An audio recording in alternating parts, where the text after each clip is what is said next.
I have always been fascinated by antique mirrors. Something about them calls to me, their intricate frames, the way they capture light, how they seem to hold on to whispers of the past. So when I found an old ornate mirror at a dusty little thrift shop on the outskirts of town, I knew I had to have it.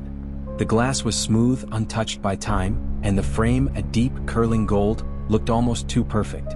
The shopkeeper, an old woman with cloudy eyes and paper-thin hands, hesitated as I pulled out my wallet. "Are you sure you want this one?" she asked in a tone that made my stomach twist. I laughed, trying to shake off the unease that settled in my bones. "Why wouldn't I? It's beautiful." Her milky eyes lingered on the mirror for a long moment before she sighed. "Be careful what you let in." I didn't ask what she meant. I should have.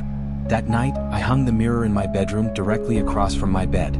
A strange choice maybe, but I liked the way it opened up the room. As I settled in for the night, I glanced at my reflection one last time. My own tired eyes stared back at me. Nothing unusual. The first few nights, I barely noticed anything strange. At least, nothing I could be sure of. I'd walk past the mirror and feel something off. A flicker of movement when I hadn't moved. A shadow in the glass that didn't belong to me. But every time I looked directly at it, the mirror was normal. Then things got worse. One night, as I sat at my vanity brushing my hair, I glanced at the mirror and froze. My reflection was smiling. But I wasn't. A slow, deliberate, unnatural smile stretched across its lips, teeth too white, too sharp. My breath hitched. My fingers trembled as I reached up to touch my own face, my real face. The reflection didn't mimic me. It just kept smiling. My body turned to ice. This was wrong. Mirrors weren't supposed to behave this way. Then the reflection whispered, "I see you." I screamed, stumbling backwards so hard that I knocked over my chair. My pulse pounded in my ears as I stared at the mirror. My reflection was back to normal. Wide-eyed, terrified, but normal. I barely slept that night, and when I did, nightmares consumed me. Faces in the glass, hands reaching, whispers in the dark. I told myself I had imagined it. Maybe I had been too tired, my mind playing tricks on me. I had to believe that or I would go mad. The next night, the whispers returned. Every time I passed the mirror, I heard them, soft, distant, like voices calling from another world.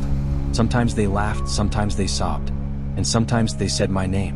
I started avoiding the mirror, dressing in the hallway, turning my back when I walked past. But the thing inside it wanted my attention. One night, I woke up to a suffocating weight on my chest. My room was dark, the air thick, wrong. My breath came in short gasps as my body refused to move.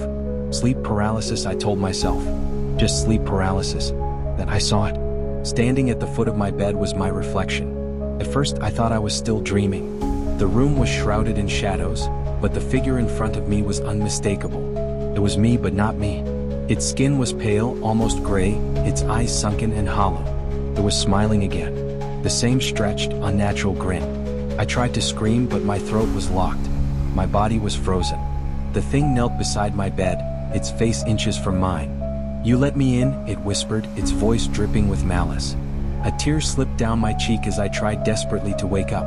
But I wasn't sleeping. Its ice-cold fingers grazed my arm, sending a sharp pain through my body.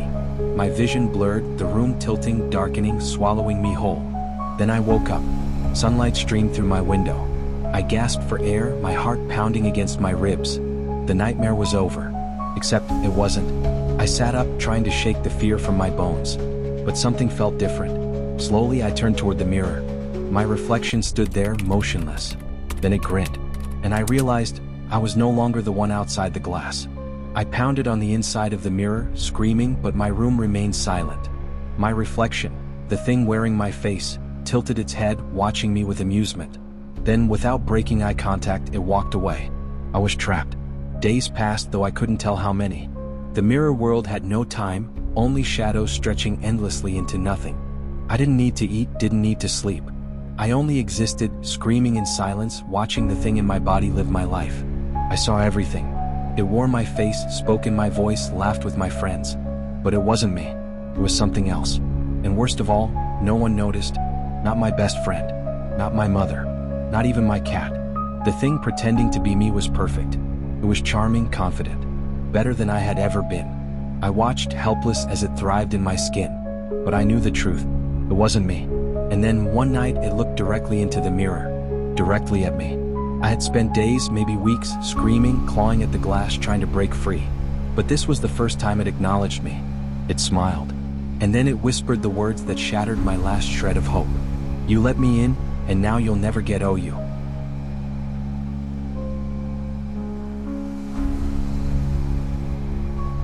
The Whispering Doll. Sophie was 6 years old when she received the doll.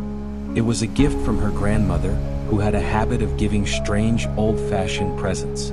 This particular one was a delicate porcelain doll, its blue glass eyes shining eerily in the dim light, a frilly dress of lace and satin wrapped around its tiny porcelain frame, and red lips that seemed a little too perfect. Sophie couldn't remember her grandmother ever being this particular with gifts before. She had always gotten things like simple toys, books, or clothes, but this doll was something different. It had an air of mystery about it, and Sophie could feel it the moment her grandmother handed it to her. "Take care of her," her grandmother said, her voice soft but serious, as if warning Sophie about something. "She's very special." Sophie didn't think much of it at first. She was thrilled with the gift and spent the entire afternoon cradling the doll, playing with it, imagining that it could somehow come to life. She named the doll Lily after her favorite flower, and from that day forward, it became a constant companion. The doll went everywhere with Sophie, outdoors, to the store, even to her bed at night. But something was off. It started on a quiet night, when Sophie woke up to a soft whisper. "Sophie, Sophie." She blinked in confusion, unsure if she was still dreaming. The darkness of her room pressed in around her, and the only sound was the slow, rhythmic ticking of the clock on the wall. The voice, soft and melodic, came from somewhere near her. Sophie turned toward the doll, which was sitting on the small shelf beside her bed, its glass eyes fixed in an eerie, lifeless stare. Her heart raced, but she convinced herself it was just a figment of her imagination. The next night it happened again. "Sophie, play with me." This time the voice was louder. Sophie felt a chill run down her spine. The doll's eyes were still open, staring straight ahead. Her lips hadn't moved. Sophie quickly turned on the lamp next to her bed, but the doll remained motionless. She breathed a sigh of relief, thinking it was just the tricks of her tired mind. But when she turned the light off again and closed her eyes, the whispering started once more. "Sophie, I'm here?" Terrified, Sophie turned to look at the doll again. This time it was no longer on the shelf. It was sitting on her bed, right next to her pillow. Sophie screamed. Her parents rushed in, their faces filled with concern. "What happened, honey?" her mother asked gently, trying to calm her down. "The doll, it moved," Sophie cried, pointing at Lily, which sat eerily still, as if nothing had happened. Her father sighed and picked up the doll, placing it back on the shelf. "Sweetheart, it's just a bad dream. Get some rest." But Sophie knew it wasn't a dream. She couldn't shake the feeling that something was wrong with Lily. That night, she lay awake, staring at the ceiling, her mind racing. The whispering kept coming back, just faint enough to make her wonder if it was real. The next morning, Sophie refused to touch the doll. She pushed it into the farthest corner of her toy box and pretended it didn't exist. But when she returned home from school, she was greeted by the sight of Lily sitting on her bed once more, staring at her with those piercing blue eyes. Her parents thought she was playing tricks on them. They didn't understand. Sophie's fear grew with each passing day, but she kept quiet. She didn't want them to think she was crazy. One night, everything changed. At midnight, Sophie awoke to the unmistakable whisper in her ear. "Sophie, don't ignore me." Her blood ran cold as she felt a chill spread through her body. She tried to move, but it was as if her limbs were frozen. The doll was there, lying beside her on the bed. Sophie could feel the cold porcelain against her skin as it lay right next to her. Her breath caught in her throat. The whisper came again, but this time it wasn't soft. It was loud, clear, and demanding. "Sophie, don't ignore me." Sophie turned her head slowly, her heart pounding in her chest.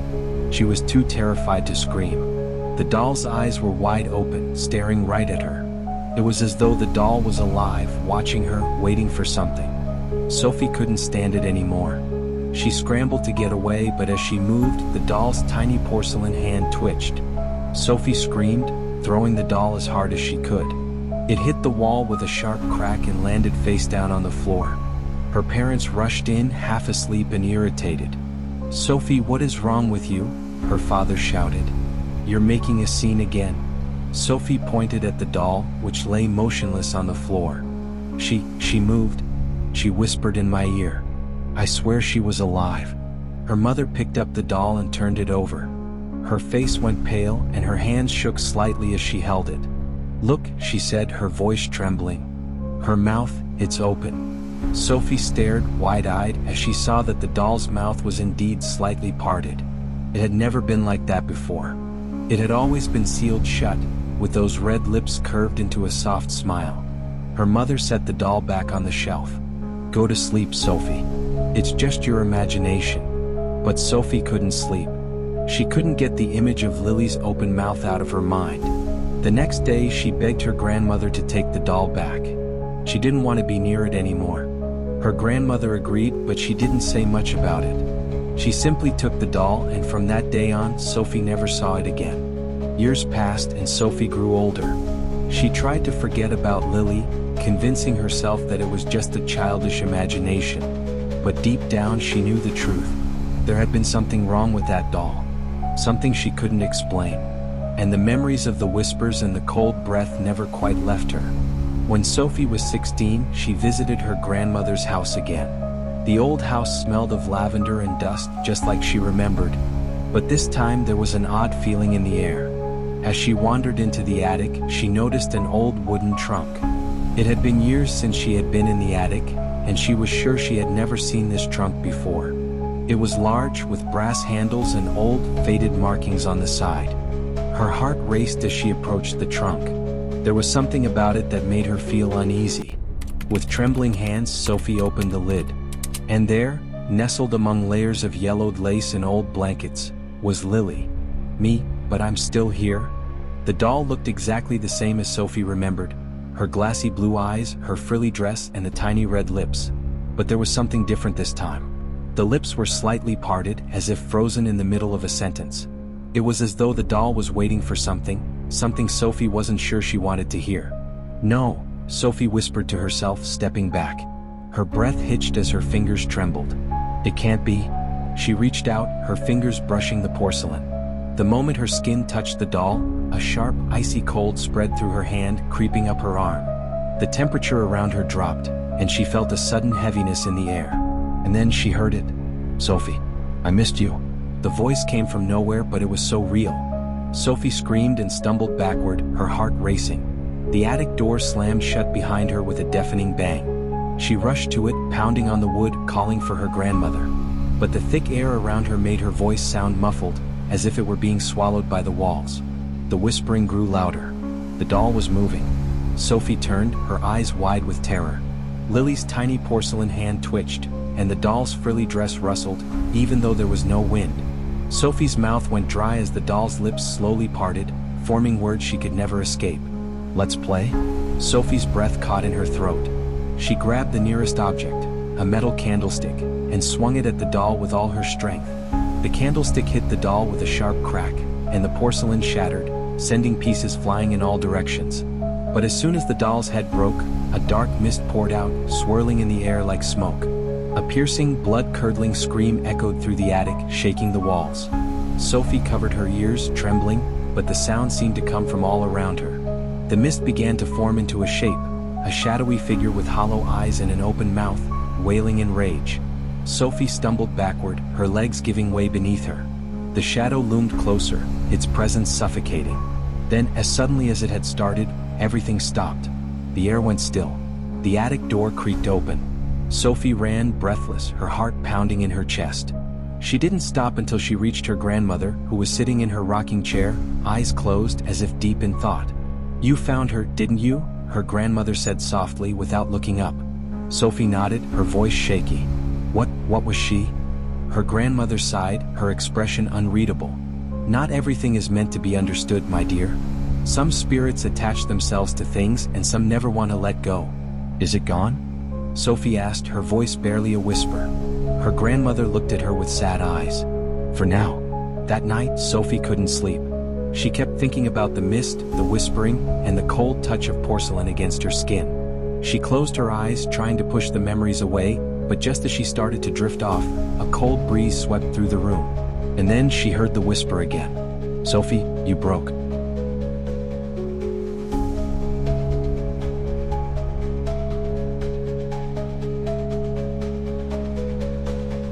The Vanishing Hitchhiker. It was a cold, rainy night when Mark found himself driving down the old country road. The kind of night where the air felt heavier, pressing down on the earth with the weight of the storm that had been brewing for hours. The highway, though long and winding, was nearly deserted. The only light came from his headlights, which cut through the darkness, illuminating the slick pavement ahead. Rain drummed steadily against his windshield, and the rhythmic sound was the only thing keeping him company as the miles stretched on. Mark had been driving for what seemed like an eternity. The road stretched endlessly ahead of him, and his exhaustion was creeping up on him, the kind of tired that made him feel like he was sleepwalking. He had been on this journey for hours, and all he wanted was to reach his destination, to rest. He glanced at the dashboard, noting that it was almost midnight. He hadn't realized how much time had passed. A sudden flicker of light caught his attention in the distance. At first, he thought it might be a reflection of his headlights or a distant street lamp, but as he drew closer, he realized it was a figure on the side of the road. A young woman stood there, drenched from head to toe. Her pale white dress clung to her thin frame, soaked by the pouring rain. Her long, dark hair hung limply over her shoulders, wet and matted against her skin. She seemed out of place, almost ethereal in the mist that surrounded her. Mark's heart skipped a beat as he slowed the car, instinctively pulling over to the side of the road. "Need a ride?" he called out, rolling down the window slightly. His voice sounded louder in the silence, almost too loud for the moment. The woman nodded, her face partially obscured by her wet hair. She didn't speak, just stood there, her gaze fixed on the ground. Something about her presence sent an uneasy chill down Mark's spine. But it was late and she was alone, drenched in the rain, and he couldn't leave her there. It didn't feel right. He unlocked the passenger door and gestured for her to get in. "You'll catch your death out here," he said softly, trying to ignore the strange feeling gnawing at him. The woman climbed into the car with quiet grace, as if she had done it 100 times before. She slid into the seat next to him, her presence almost overwhelming in its quiet intensity. The air inside the car grew noticeably colder, the sudden chill making Mark shiver despite the warmth of the heater. He quickly turned it on, hoping to break the icy stillness that had settled between them. "What's your name?" he asked, trying to break the silence. The tension in the air was thick, and he needed to fill it with something, anything. "Amy," the woman whispered, her voice barely audible above the hum of the engine. She kept her gaze fixed on the road ahead, her hands folded neatly in her lap. Her pale fingers contrasted starkly with the dark fabric of her dress. "Amy," Mark repeated, his eyes flicking to her as he navigated the winding road. "Where are you headed?" She pointed forward, her finger barely moving. "Just a little further down." Mark nodded, but the hair on the back of his neck stood up. There was something unsettling about her. Her stillness, her quietness, the way she seemed so detached from the world around her. But he shook it off. She was just a woman in need of a ride. He could feel his own exhaustion settling deeper into his bones, and he focused on the road ahead. Minutes passed in silence. The rain continued to pour, the windshield wipers working overtime to keep the glass clear. Mark stole a few glances at her, but she never moved, never looked at him, her gaze fixed firmly on the road as if she were waiting for something. The longer they drove, the more her presence seemed to intensify, the air growing colder and colder with each passing mile. As they neared an old wooden bridge, Mark slowed the car, his eyes narrowing as he saw the road become slick with rainwater. The bridge loomed ahead, its timbers creaking in the wind. He knew it well, it was an old structure barely holding together. It had been here for decades and many locals spoke of its history, but few would admit to driving over it at night. "Stop here," Amy's voice cut through the silence again, soft and almost pleading. Mark's stomach tightened as he gently eased the car to a stop. The place she had pointed to was nothing more than an overgrown path leading into the woods, swallowed up by shadows. No houses, no lights, just darkness and trees. He looked at her, his breath catching in his throat. But the seat beside him was empty. Amy was gone. He froze, his heart racing. His mind couldn't process what had just happened. The door had remained closed. There was no sound of her getting out. No movement. Just the cold, empty space where she had been sitting moments ago. His hands trembled as he reached out to touch the seat. It was ice cold. Mark's breath caught in his throat. The hairs on his neck stood up as he quickly scanned the area outside. There was no sign of her. No trace of her footsteps in the rain-soaked dirt. The woods stretched on in every direction, dark and silent. Suddenly, a knock on his window made him jump. Mark's heart slammed into his chest as he turned, startled.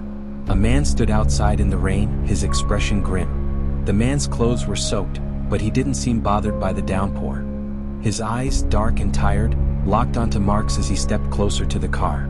Mark hesitated for a moment before rolling down the window just enough to hear the man. His throat was dry and he struggled to find his voice. "Did you see her?" the man asked, his voice steady but filled with something else, something Mark couldn't place. "Who?" Mark's voice was hoarse, his mind racing. "The girl. Amy." Mark's heart skipped a beat. He swallowed hard. "You know her?" The man nodded solemnly. "Everyone around here knows her." Mark's mind spun. "What's going on?" "She just vanished." The man sighed deeply, his eyes shadowed with a sorrow Mark couldn't understand. "Amy died 20 years ago," he said quietly, his voice barely more than a whisper over the rain. "She was on her way home when she lost control of her car on this bridge. The river swept her away and they never found her body." Mark's stomach twisted. "What?" "She appears to travelers every few years," the man continued, "always asking for a ride. And just as quickly, she vanishes before she gets home." Mark's hands gripped the steering wheel, his pulse quickening. The man's words hung in the air like a heavy fog. Mark turned back to the seat where Amy had been. The coldness lingered, the air still sharp with her presence. "Go home, son," the man said, his voice soft but firm. "And don't stop for anyone on this road again. Not after dark." Mark didn't need to be told twice. His hands shaking, he started the car, slamming the gas pedal to the floor. The tires squealed as he sped away, his heart racing in his chest. He didn't look back. He couldn't. His mind was in turmoil, trying to process what had just happened. When Mark finally reached his house, he slammed the car into park and rushed inside, locking every door and closing every window. He flicked on every light in the house and sat down, still trembling, unable to shake the image of Amy's pale face, the coldness of the seat beside him. He couldn't sleep. His mind kept replaying the encounter, each moment more surreal than the last. What had happened? Was it a ghost? A trick of his tired mind? He couldn't explain it. The next day, despite the terror that gripped him, Mark's curiosity got the better of him. He couldn't stop thinking about Amy. What if it was true? What if she really was the ghost of a girl who had died on that bridge? He needed to know more. He searched the local archives, digging through old newspapers and records. Finally, he found it, an article from 20 years ago. It was a small piece buried in the back of the local paper. It described the tragic death of a young woman named Amy. The article mentioned how she had lost control of her car on the same bridge and had been swept away by the river. Her body had never been recovered and the case had gone cold. The photograph accompanying the article made Mark's blood run cold. It was her. Amy. Her pale face. Her dark hair. The same haunting expression he had seen that night. That night, as Mark lay in bed, he kept telling himself it was over. That it was just a ghost story. But as he began to drift off to sleep, he felt a cold breeze brush against his cheek. His body went rigid. Then a whisper. "Thank you for the ride."